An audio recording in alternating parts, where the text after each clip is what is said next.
వచ్చిన తప్ప రాలేని. దాని తర్వాత నేను వచ్చిన ఇక్కడికి.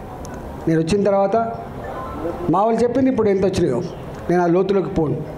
కానీ ఒక్కటి అడుగుతున్నా, గ్రామంలో క్రెడిబిలిటీ ఉన్న లీడర్ లేకపోతే నా పార్టీ బతకదని నమ్మేటోడు నేను.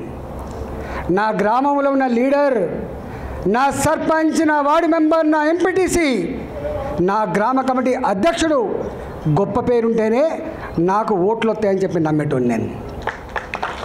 వాళ్ళు గొప్పగా లేకుండా లేరు.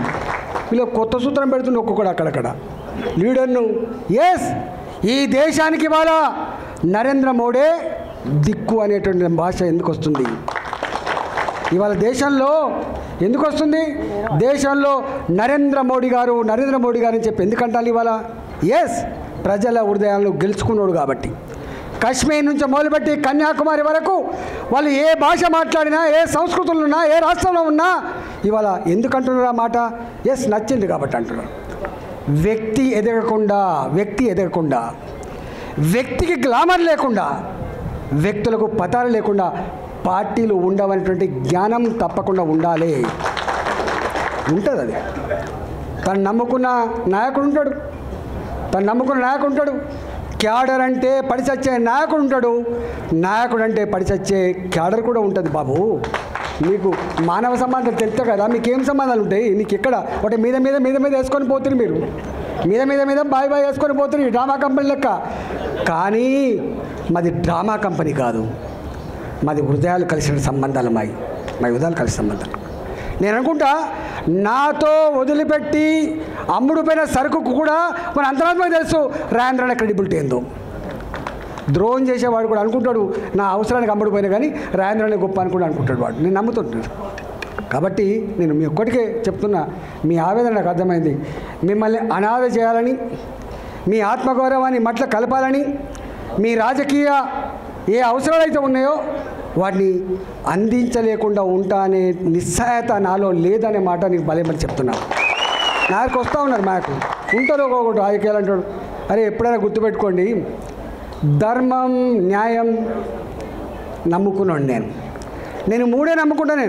నేను మద్యాన్ని నమ్ముకున్నాను కాదని 100 సార్లు చెప్పిన, నేను డబ్బును నమ్ముకున్నది కాదని చెప్పి 100 సార్లు చెప్పిన. నేను నమ్ముకున్నది మూడింటినే. ఒకటి ప్రజలను నమ్ముకున్నా, నేను ధర్మాన్ని నమ్ముకున్నా, నేను కష్టాన్ని నమ్ముకున్నా. నేను ఇవాళ ఇక్కడ నేను ఎవరి కోసం పనిచేస్తున్నా? ఇక్కడ విస్తరిస్తే ఒకవేళ నాకంటూ తెలివి ఉంటే, నాకంటూ అనుభవం ఉంటే, నా అనుభవం ఇవాళ ఇక్కడ ఖర్చు పెడితే అది పార్టీ కోసం లాభం తప్ప నా కోసం లాభం అవుతుందా? కొంతమంది వేదవాళ్ళు పెడుతున్నారు, నా భార్య కట్ట అరే నా వైఫ్ ఇవాళ వత్తలు కూడా వస్తలేదు. చూసిండా మీరు? గంత చిల్లరగల మేము. ఎవడ వచ్చినాడే ఎప్పుడైనా నా కొడుకుని కనపడదా? నా బిడ్డ కనపడదా? నా భార్య ఎప్పుడైనా పైరే చేసిందా? నాకు సత్తా లేదా? నాకు శక్తి లేదా? అడగపోతున్నా నేను. నీకెట్లా ఉందో 4 బిడ్డ నాకట్లా కాదని అడగపోతున్నా. కానీ మేము గది కోరుకుంటాం కాదు. పదవులే పరమావధిగా జీవించే వాళ్ళం కాదు కొడుకా. మేము నా ఎన్నికలప్పుడు వస్తారు తప్ప, ఆ ఎన్నికలప్పుడు కూడా నేను ఎప్పుడైనా లేకపోతే వస్తారు తప్ప, నా ఎన్నికలప్పుడు కనపడతారు తప్ప, అది కూడా నేను ఏ పార్టీలో అయితే నా భర్త ఉన్నాడో, ఏ పార్టీలో అయితే మా నాన్న ఉన్నాడో దానికోసం పనిచేయాలని చెప్పి వస్తారు తప్ప, మళ్ళీ తర్వాత ఒక ఫోన్ ఉండదు, నీకు కనపడే ప్రసక్తి ఉండదు. గా కుటుంబం మాది. నీ బతికింది, నీ కథ ఏంది, మాకు ఏం కావాలో నాకు అర్థం కాదు. మీరు ఎట్లా అసలు నవ్వస్తుందా? నవ్వన్నాయడం అని తెలుస్తలేదు. చాలా చిన్న కురుస మనసులు మీరు. నీడని చూసి భయపట్టోళ్ళు మీరు. మీ నీడని చూసి భయపట్టోళ్ళు మీరు. అందుకే నేను ఎక్కువ తక్కువ మాట్లాడను. కానీ మళ్ళీ చెప్తున్నా, నాయకుడికి క్రెడిబిలిటీ లేకుండా పార్టీ జీవించదు. గ్రామంలో ఉన్న లీడర్లకు క్రెడిబిలిటీ లేకుండా గ్రామ ప్రజలు మనకు ఓట్లు వేయరు. కాబట్టి మేము ఒకటే కోరుతున్నా, గ్రామంలో ప్రజల నోట్లో నాలుకలాగా ఉండండి.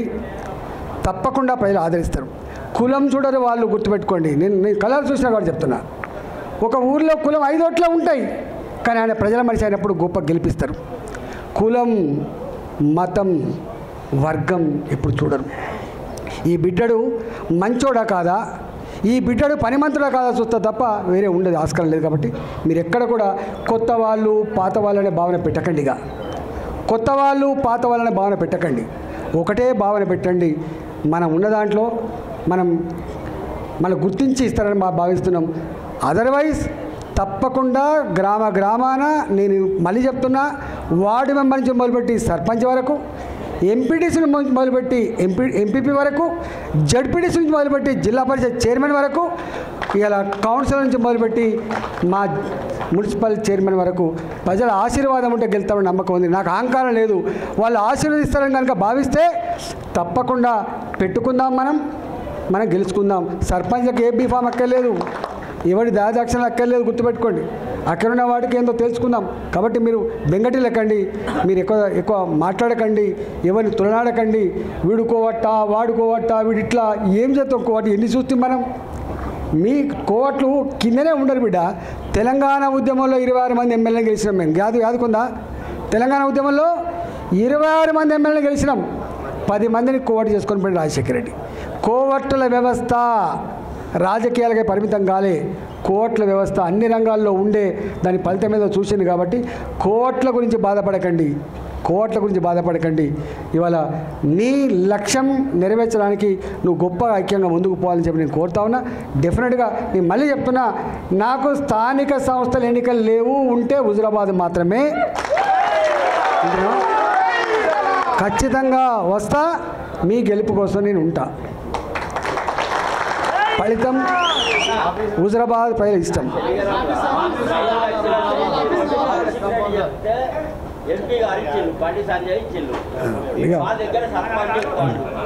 ఇవాళ ఒకటి మనమేమో పేగులు తెగిపడేదాకా శత్రుతో కొట్లాడుతున్నాం.